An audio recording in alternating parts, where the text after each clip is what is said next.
Le thème d'aujourd'hui est une famille de minéraux que l'on nomme les micas. Donc il existe pas mal de variétés différentes de mica, de compositions chimiques différentes. Cependant, deux micas en particulier sont très courants.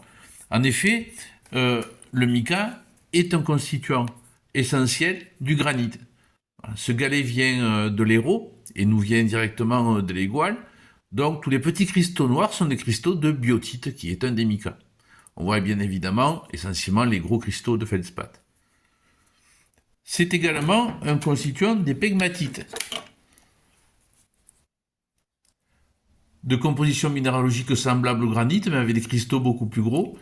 Alors cet échantillon de pegmatite, avec des grands cristaux de muscovite, vient du massif du Karoo.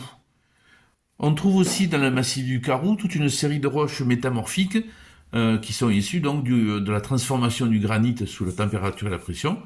Ici une migmatite avec des lits noirs de biotite, provenant aussi du massif du Karoo, et également du massif du Karoo, ce gneiss œillet,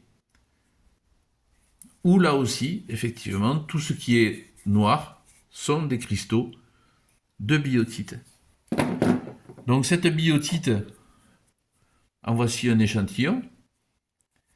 Alors là, on voit bien la forme des cristaux hexagonales. Hein. Les micas sont des minéraux qui se clivent très facilement. Voici un autre échantillon de biotite. On fait un autre.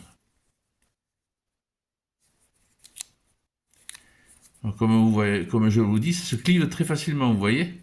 Les petits feuillets se détachent très facilement. Ici, on a un grand cristal de muscovite, provenant de Madagascar.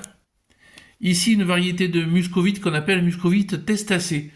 Donc, c'est une forme assez inhabituelle puisqu'elle a cette forme arrondie, alors que l'immense majorité des micas se rencontrent sous forme de cristaux bien plats. Donc là, on a une forme arrondie. Il y a également la fuchsite, qui est un mica qui doit sa couleur à la présence de chrome. La lépidolite,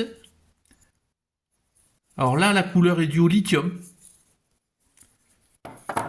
Ici, un échantillon de lépidolite avec de la tourmaline verte, donc de l'elbaïte.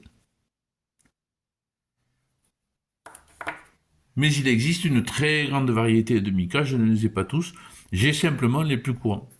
Alors, j'ai vu que sur Wikipédia, il n'y a pas une grande quantité d'illustrations. Oui, il y a très peu d'illustrations. Donc, je pense que je vais rajouter à cette page quelques photos de certains de mes échantillons.